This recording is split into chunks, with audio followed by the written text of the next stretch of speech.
Bonsoir à tous et merci d'être à ce rendez-vous de l'actualité sur la chaîne des nouvelles idées.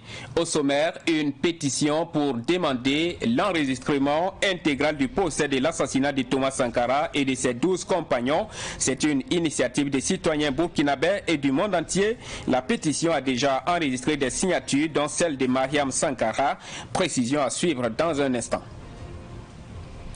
Aujourd'hui, 20 octobre, le monde de la presse burkinabé a commémoré pour la 24e fois la journée nationale de la liberté de la presse. À cette occasion, le Centre national de presse Norbert Zongo a réaffirmé devant les hommes et femmes de médias son engagement permanent pour la défense et la promotion de la liberté d'expression et de la presse. Vous en saurez davantage au cours de cette édition.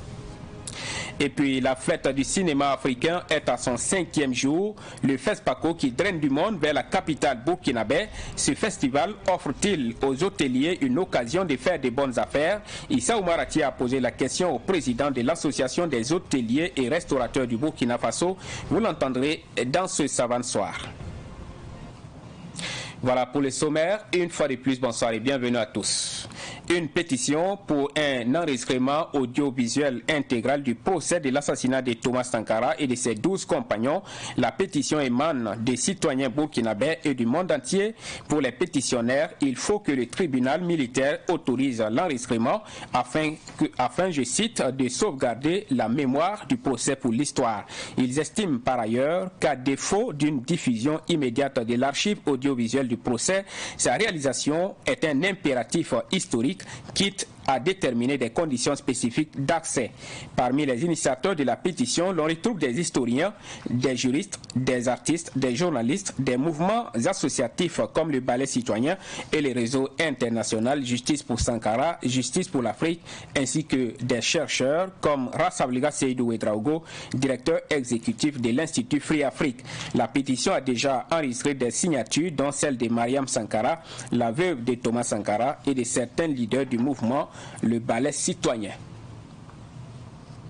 Et dans la suite des savants soirs, je vous l'indiquais en titre. Aujourd'hui, 20 octobre, est consacrée Journée nationale de la liberté de la presse au Burkina Faso. La commémoration qui coïncide cette année avec la 27e édition du Festival panafricain du cinéma et de la télévision du Ouagadougou, FESPACO, a eu lieu sous le thème « La contribution des médias au rayonnement du cinéma africain ». C'était une occasion pour le comité de pilotage du Centre national de presse Norbert Zongo de faire le point de la liberté de la presse au Burkina Faso. C'est ce que nous dit Siblina Kelsey. L'état de la liberté de la presse ne cesse de se dégrader au Burkina Faso, selon Siriki Dramé, président du comité de pilotage du Centre national de presse Norbert Zongo. Selon le rapport 2020 fourni par le centre de presse, l'indice de la liberté de presse est en baisse. Cela est essentiellement lié à la recrudescence des actes de violation de la liberté de la presse. Et à la crise sécuritaire également qui ne facilite pas les choses. Il y a eu la lecture du code pénal qui a plombé davantage la capacité et la possibilité pour les hommes, femmes des médias, aux citoyens tout court, de porter des informations sur les attaques terroristes. Ça quand même c'est un recul.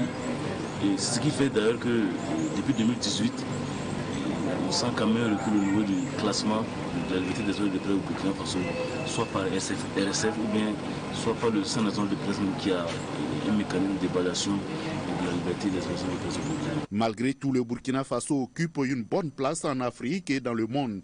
Il occupe le premier rang en Afrique francophone et 37e position sur 180 pays au monde.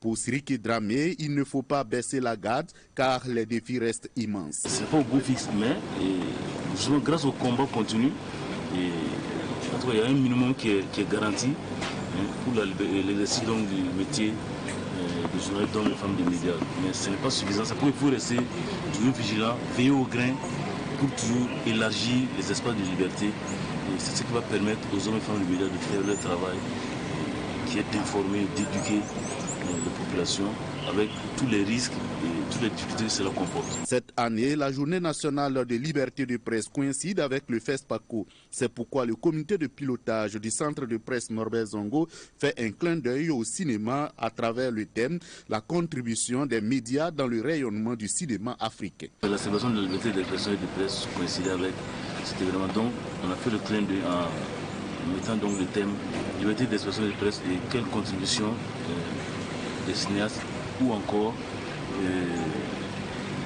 quelle est la contribution des cinéastes à la liberté d'expression et de presse. Alors donc pourquoi on a étudié ce thème-là.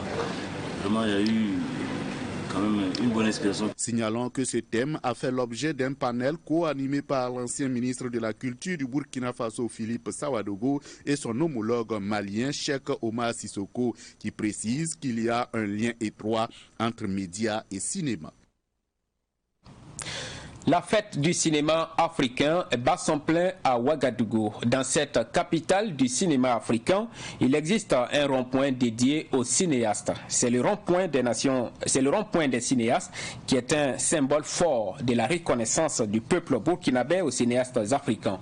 Mais de nombreux Ouagalais l'ignorent, y compris ceux qui le traversent tous les jours.